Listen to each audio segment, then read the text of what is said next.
Good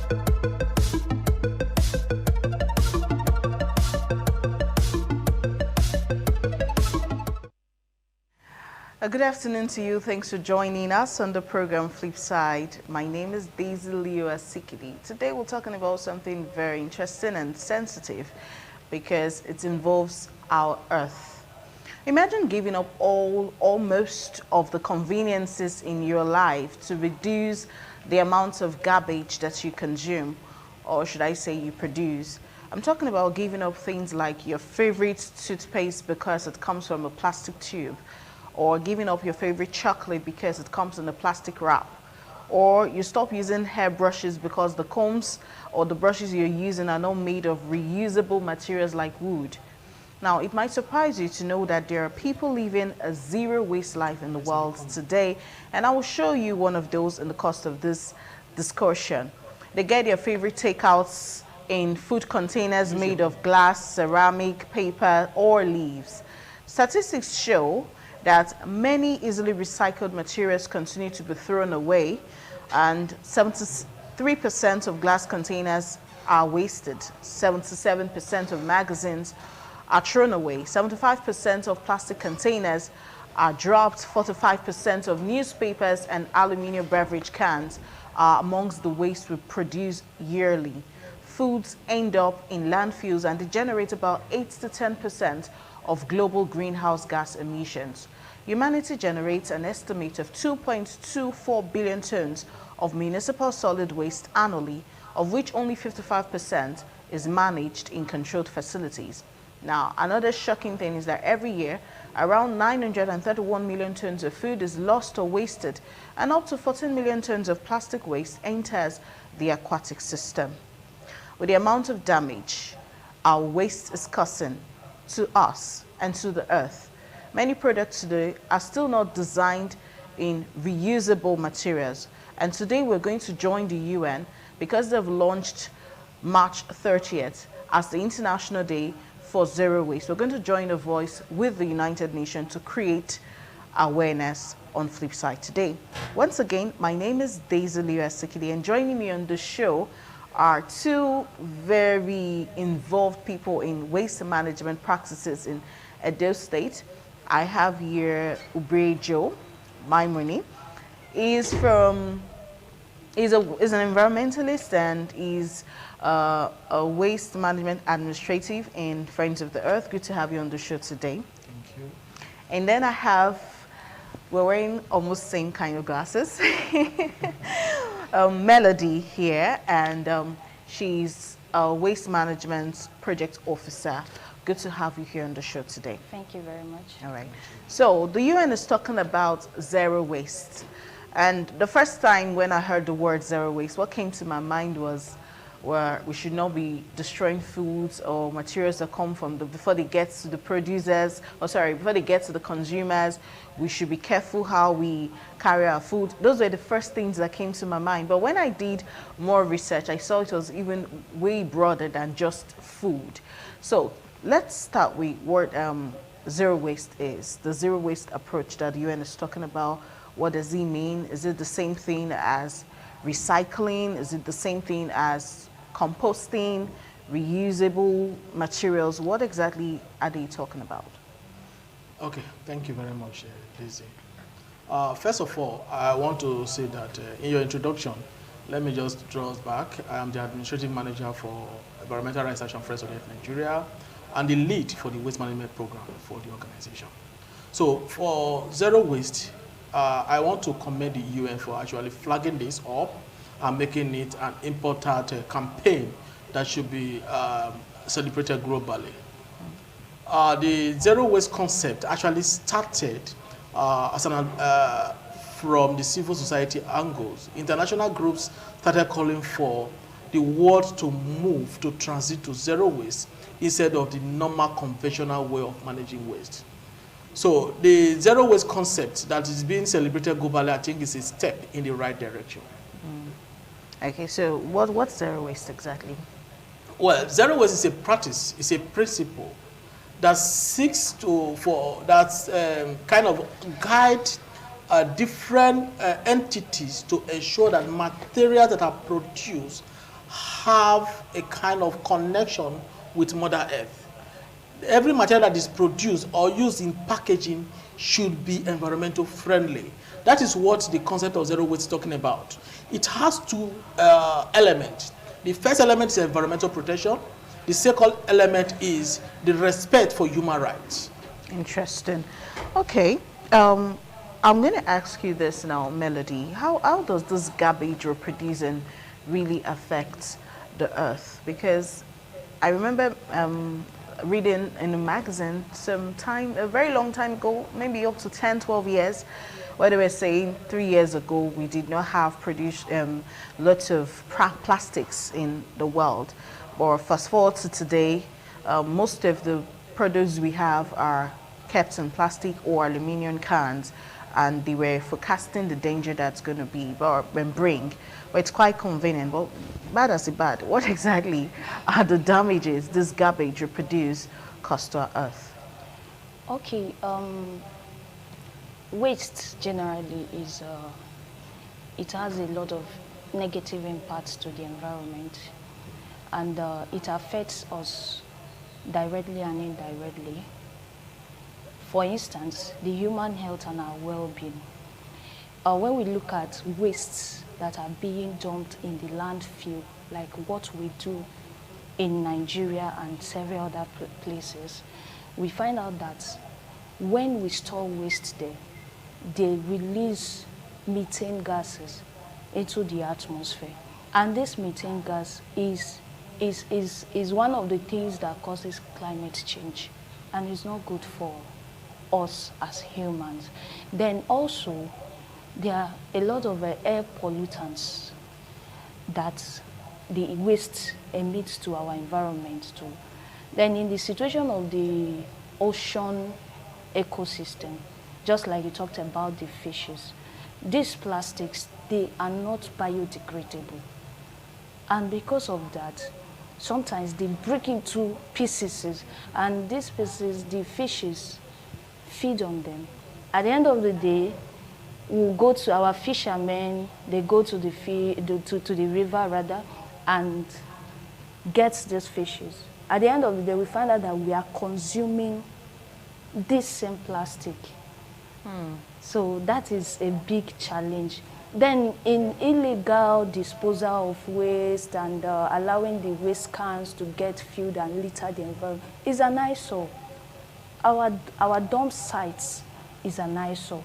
And this is one of the things, the zero waste concept, one of the beautiful things about it is that it eliminates the dump sites where it brings resource sites to place. Interesting. Yeah. Okay, now, basically, you've already pointed out that when it comes to waste disposal, especially in, let's use Edo State as a case study, we use the old landfilling thing. We just gather our waste, they come to the houses now.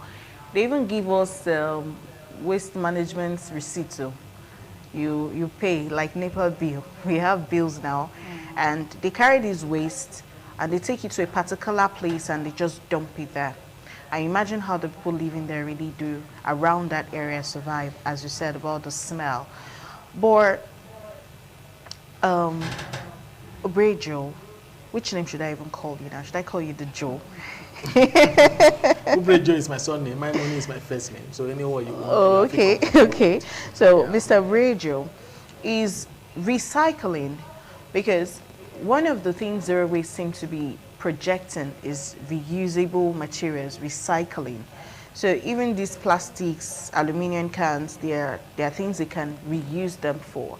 Well, is recycling not much more expensive than just disposing these things in maybe a landfill or using a chemical to melt them?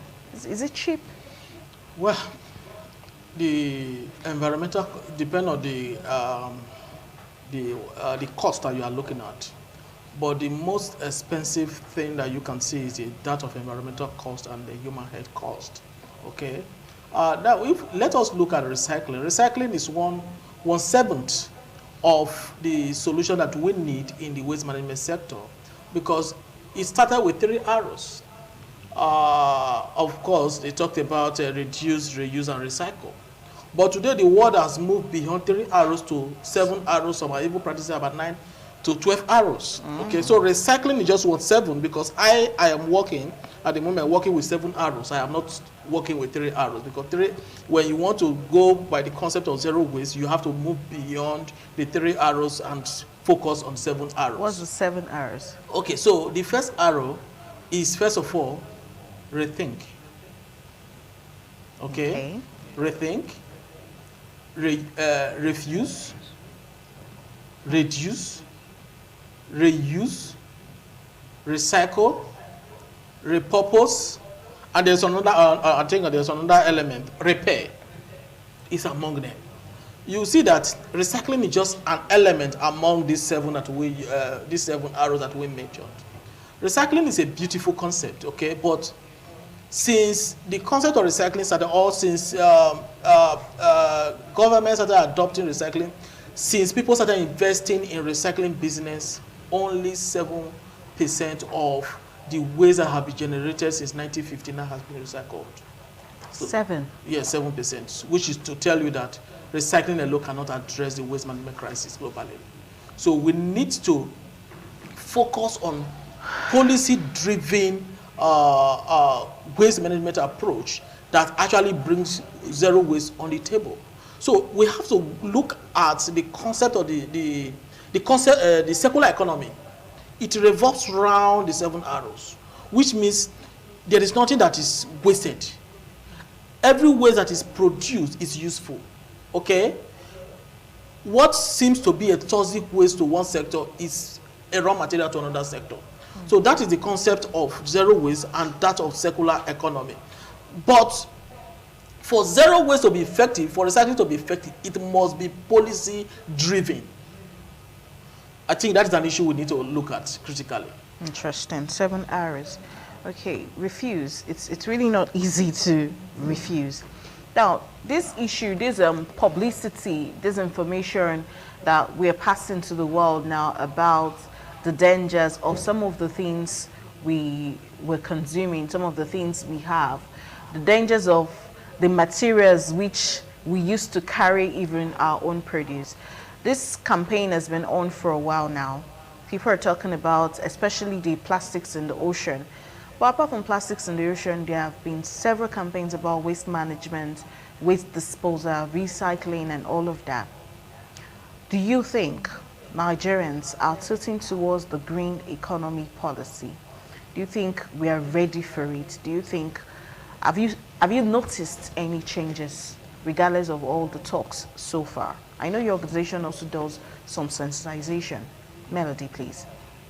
Okay, in that aspect, I would say that Nigeria, we are just coming up.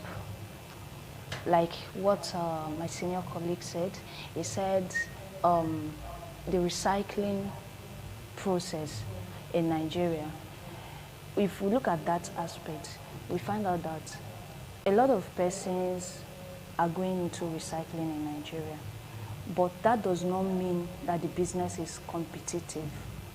Okay. So there are a lot of opportunities there. So if we are going zero waste, with that is just an angle. We have not really started. If we must start, we have to start from our home. That is dealing with waste from the source point. So we really need to start from that point in a situation where in our homes we can actually, when we are done with anything, we say we are okay, this one is waste. We can tell ourselves, okay, this particular bag is for this particular waste. This other one is for this particular waste. Just like that, segregate them from the home. But it's very rare to see that in any Nigerian home. Mm-hmm. And that is the problem. If we want to tackle it and we want to embrace zero waste, we have to begin there. We have to deal with our cultural and attitudinal change in seeing waste as waste. We need to start seeing it as resource. so that it can be useful to us. It might not be useful to this particular home, they have turned it to waste, but there are some other persons who need it. There are a lot of things we use these materials to produce. So I think we are still lacking behind in Nigeria. Can I add? Yes, please do. I would say that Nigerians are law-abiding citizens of a truth. Let us take COVID, for example. When COVID-19 pandemic broke out and people were being asked to wear face masks, I think you will see mad people on the street that were even wearing face masks. That is to tell you that there is a compelling reason why people should wear face masks. At a time in this country, Calabar, city of Calabar, used to be celebrated as one of the most cleanest cities. It's not like that today. What has happened? Even a madman in the city of Calabar knows that it is a crime for you to dump your trash on the street. That actually will take us back to the policy that I talked about. There was a government in Cross River State that made these things to work. Edo State has a waste management law, but that law is in the cupboard of either the commissioner or the directors that are supposed to make this law to work. You don't come up with a law without an enforcement mechanism for this law to work. It's a crime in Edo State, according to the waste management law of Edo State. It's a crime for you to throw things off the window of a vehicle, and we see that happens today. Okay, but the reason why that law will not work is because there is no enabling environment for that law to work. How did that city of Calabar, people became very compliant in Calabar, is because the government funded the waste management program. So when you don't fund it, people will not respect the laws of the land. That means when you move from one pole to the other, there is a trash can that is waiting for you to drop your trash so that you won't be tempted to drop it on the street. And there is somebody responsible for taking that trash or for evacuating that to wherever they have designated for it to be dumped. Okay? This is how the law works. So when you come up with a law, you must fund the law to work. So I would say that Nigerians are ready. We did a survey in the Selu market. And we are meant to understand that the people, they are willing to pay for better services.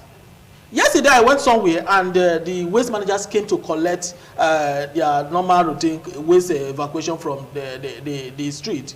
A woman came and said, please, for the past 3 months, we haven't seen you guys.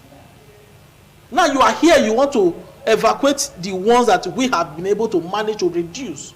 The woman, I heard her saying that they normally burn their waste, but which is not the regular practice. But the people are compelled to do so because you are collecting fee from these people. They are willing to pay, but you are not giving them the services they need. So you said the people will tend to disobey the laws of the land. So the people are ready, the people are willing, but the law must be made to work to serve the people. Because if the law is not serving the people, then the law is wasted. Interesting. All right. Of course, the program is FLIPSIDE. Today is the Zero Waste Day, International Day to create awareness on zero waste. And we're focusing, we're analyzing waste management and ways we can actually turn waste to resource. So we talked about plastics. In fact, a lot of focus is on plastic and cans, aluminum cans. So your canned drinks, your canned sodas, all of those things, they are not safe for the earth. You cannot just use them and dispose of them as you like. There are places where these things should go, and there are methods you can reuse them, which is the emphasis the United Nations seems to be drawing our gaze on. Now, how well do you dispose of your waste? You that's watching us right now, how do you take care of the waste in your house? Do you put the plastic bottle with the food you just finished eating that is remnants and add it to the dress that you've turned to rag, and at the same time you add it to some broken bottles that you saw? Some of these things are usable, and we're going to analyze in a moment the things that are usable. But before that, we have a short message from the United Nations on one aspect of waste that people have not started focusing on, and that's electronic waste. And we'll just take that message and some of our commercials. When we come back, we'll talk some more. every time I buy food, I end up with mounds of packaging trash. Whether it's at the supermarket or ordering takeout, food shopping seems to be one of the most wasteful parts of my life. Glitched out, phased out, scratched up, smashed in, short-circuited. Electronic gadgets make the world go round. But when they're done, where do they go? 50 million tons of e-waste every year, weighing more than all the airliners ever made. A fifth is recycled, and the rest degrades and decays because we want that new laptop, we want that new TV, washing machine, air conditioner, vacuum cleaner, hairdryer. Our demand for new tech never tires. But how much more can our planet take of machines that are made to break? We need gadgets we can lease, repair, and recycle. A circular economy that spins like vinyl to create new from the old. We need industries to design smarter products that last longer. We need policies to manage e-waste better. And when you buy your tech, think about where it'll end. Together, we can put this planet on the mend.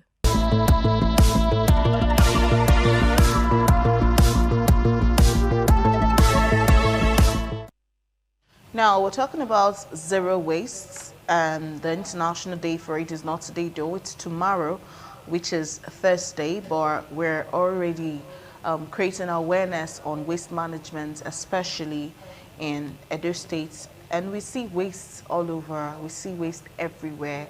We deal with the perpetual and continuous air pollution and the very terrible eye pollution safe. The terrible physical sights, very repulsive too. You know, when you're coming from other states and you're approaching Edo, you will just know once that I don't reach Benin, the air safe, it will change. And what should we do to ensure that this gets better? Before the break, one of my guests, Melody, did say we need to change how we handle waste from the homes.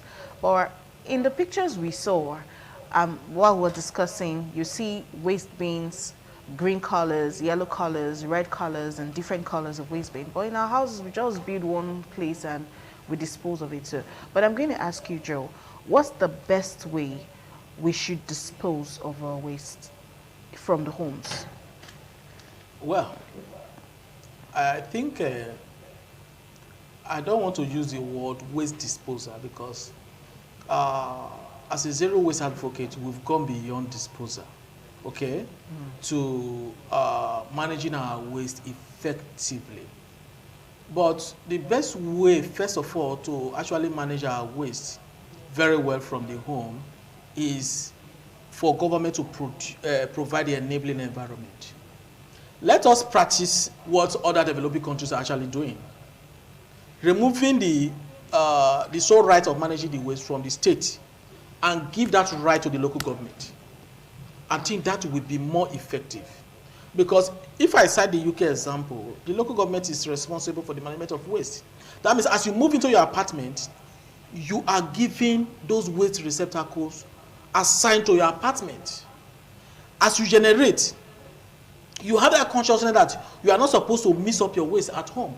That means food waste go into one receptacle, also other general waste go into the other ones. And different waste collection managers, companies, are assigned to each of those waste receptacles. They are the ones that are responsible for collection of the food waste, and also the ones that are collecting the ones that are general waste that are meant for recycling. The one for food waste, the managers that are responsible, they have this direct connection with agro industries that convert this food waste to manure. Also, the ones that collect the general waste, they have access to recyclers that use this waste for recycling purpose and other products. You see that nobody is talking about dump site. That is the concept of the zero waste. The concept of zero waste is eliminating dump site. Go to Otofure community, it's not far from here. It's an eyesore. The people there are dying every day. During the rainy season is a problem. During the dry season is a problem because they set fire on it and they incinerate the community. You will get it. So nobody is talking about dump site. We are talking about resource sites. That means the resource site is the primary place where the collected waste are going to be kept for those that need them as raw material to pick them up.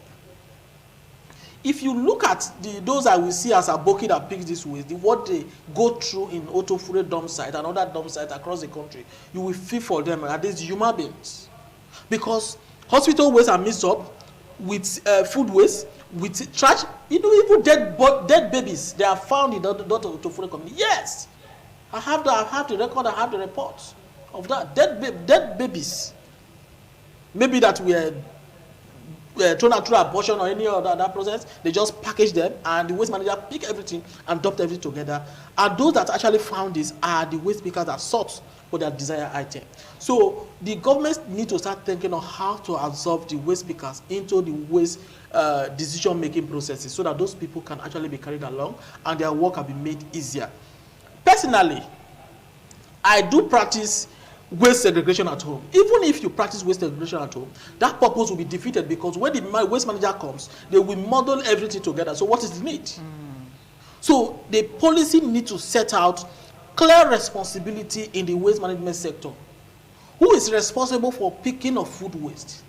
Who is responsible for picking of general waste that can easily be recycled, that they don't find their way into the environment?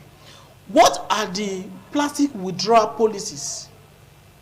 Okay, who is responsible for that? Who is going to enforce that? So that if you just before Adolo down to Selu Market, you see that gutter is clogged with plastics. And you begin to think recyclers are in need of these plastics. They are not even getting enough to recycle, but they are there in the gutters. So who is responsible for plastic withdrawal? Under the administration of Comrade Oshomole, he commissions street sweepers. I think they are still working till today. Their work is to sweep the street, take sand away. So the state should also begin to look at somebody that should be responsible, or a group of people that should be responsible for withdrawal of those plastics from the environment, so that recyclers can get them. If you don't do that, then you are just all the money that you waste. The government should even be held to account for wasting at the state resources, because the money they budget every year for waste management, what are they using it to do? Whereas we have waste managers that have a commission to collect this waste from homes, and people are paying for these services. So the money that is voted for waste management in Edo State, what is the money being used for? That means that money is going to somebody's pocket, and government need to be held accountable to that. Interesting. I am happy, like what somebody flagged to me, although we have not been informed, but officially from the ministry, that they are reviewing their waste management law at the moment. But the work that we do as an organization, we have reviewed that law, okay, and sent our recommendation to them. So it's our belief that they are going to capture those our recommendations into the new updated law that they are going to. One of the things that we advocated is environmental policing, and that was why the Cross River State waste management policy worked for some time. So when you say it is a crime for people not to throw things out of their vehicles or to just dump things on the street, it means that you must fund that sector, you must fund that policy to make sure that those people are able to dispose that in a trash can along the road. And you have to employ people that will be responsible for the evacuation. You also have to employ people that will enforce, that will monitor those that will not comply with the law. That is how the government generates their revenue as well too, from environmental policing, from those that will commit the environmental crime. But you don't have, this is live, the Edo State government does not have the capacity to hold me accountable if I throw something on the street, because you have not provided the enable environment for me to comply with the law of the land. So where do I put it? I should put the trash in my pocket? No! You should provide me with a trash can for me to be able to dispose that and put that there, because I am paying for those services. Okay. All right. Melody, you mentioned Aboki just now. We see them a lot of times carrying things. In fact, we've even had reports where they even get into people's houses. They pay for the bottles, they pay for aluminium cans. Sometimes we hear they even steal anything that looks aluminium that is in your compound, and you know that they just add it to the waste and carry it away. Is it that all of these recycling companies are in the northern part, or do we have any in Edo? Okay, we have some recycling plants in Edo State, like nylon recycling plants, somewhere in Sapele Road. all they do is they retrieve this nylon from the environment and they recycle them into pellets. And these pellets, when there is need or they have demands for nylon, they also reproduce them back to nylon of any size they want. We also have PET bottles recyclers all in that Sapele Road there. So they recycle theirs to plastic flakes. Yes. So sometimes they export the flakes. Sometimes they sell to local dealers of the flakes, and some of the local dealers, there are a lot of things they use it in producing. Some of them, they produce mats, the mats that we use. Yeah. They say they produce it from that plastic flakes. Yes, and some other things they do. So there are a lot of recycling plants in Edo State. All right. I will just have your last words on today's topic. Do you also think that these old waste then, you said government has not made the environment an enabling one, but do you think government is the major problem here? And even this waste management business, yes, people are paying they're paying monthly, they give you monthly, should I say, there's a budget for it, and there's a revenue they get from it, and we are the ones paying. But do you think they're even getting enough money from this? Is it not better this old waste management is released to a private company to manage in the long run? What do you suggest? It is the best approach that I believe that works is public-private approach. Public-private partnership approach. Okay? Because the private sector have their own. Private sector would not come up with a policy and enforce the policy for you. No, that is the responsibility of the government. So if you are going to bring in the private sector, there should be a law that should regulate them. Okay.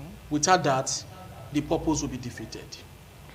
But if you don't have a law that is effective and has a kind of a human face, you will see that you will give the private sector too much power.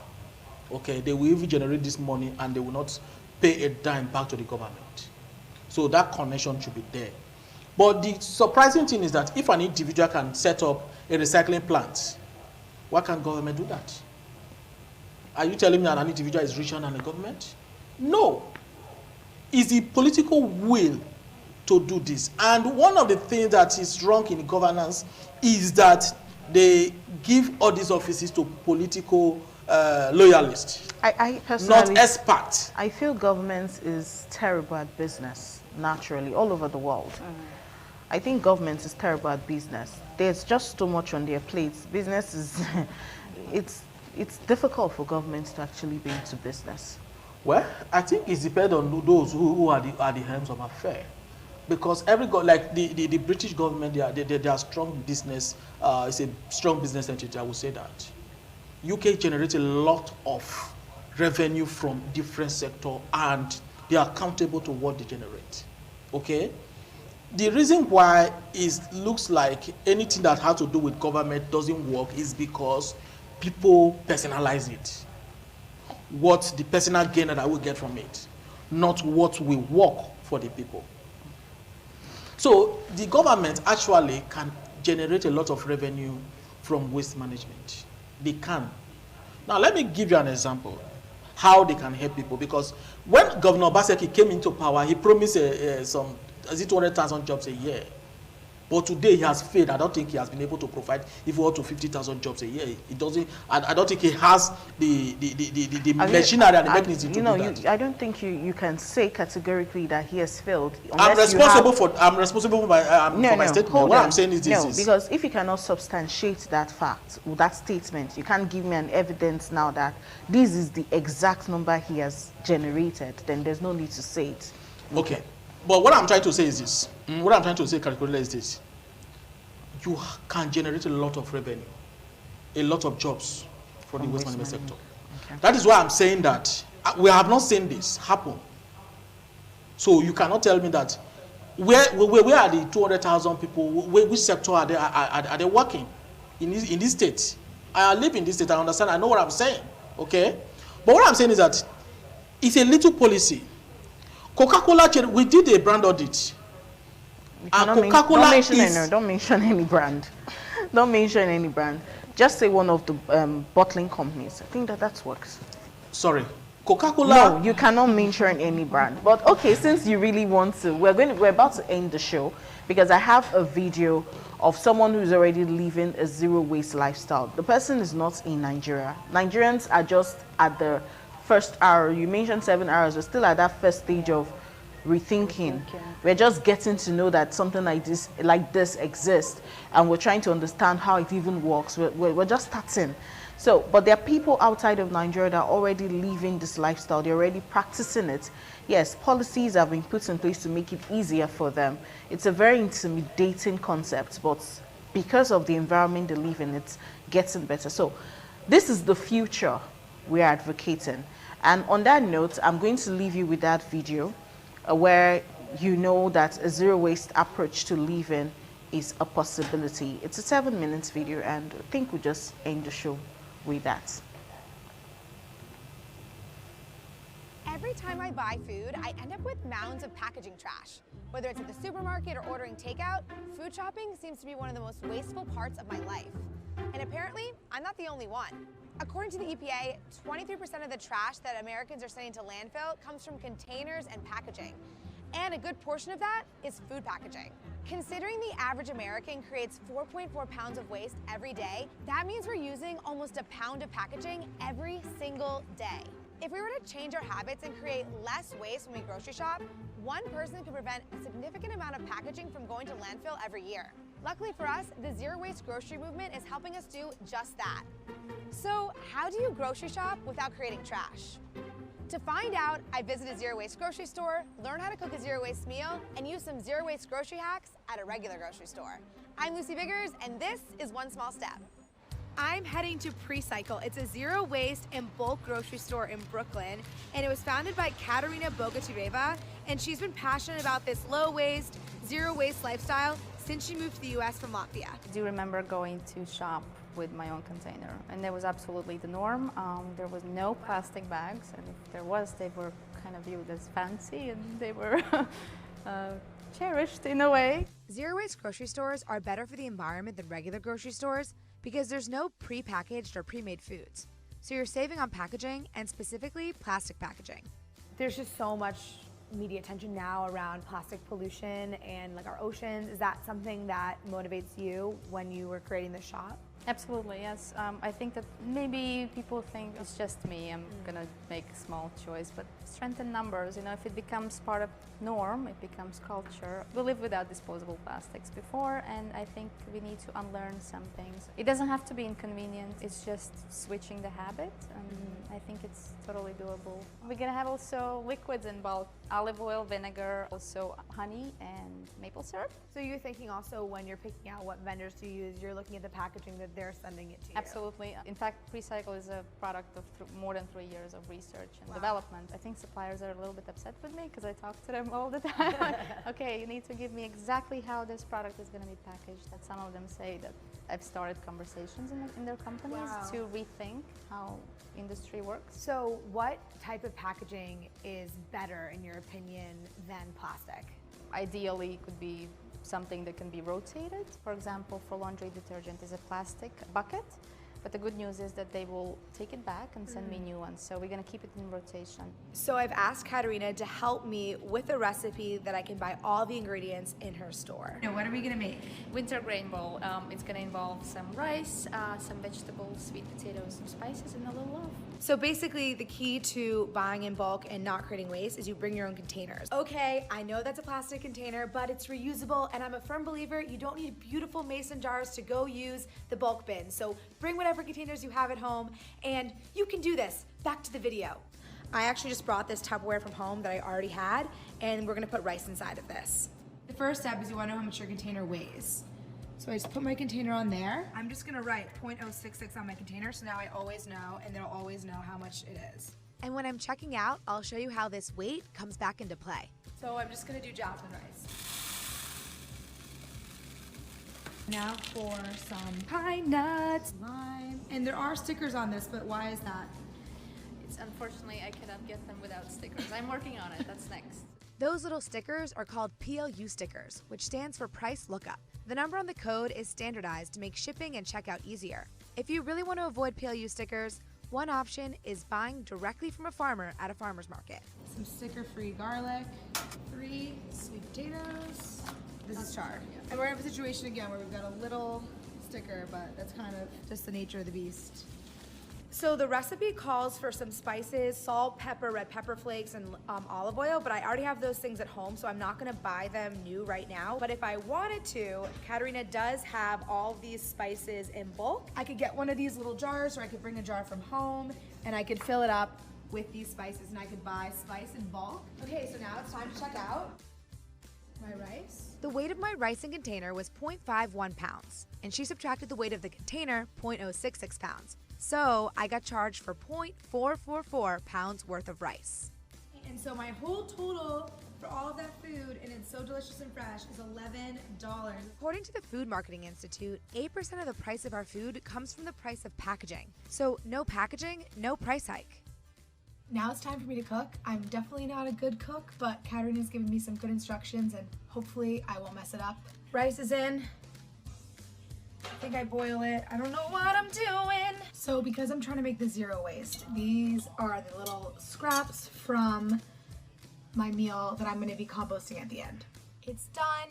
I feel so proud. I never cooked this much. I feel like I really got connected to the food. The only waste that I made was the little fruit sticker and this little wrapper from the chard. And I used tinfoil, which I recycled. I need to do things like this a lot more because it feels great eating this meal right now. I feel very accomplished. And I was able to pack lunch for tomorrow, so I'm really getting my money's worth.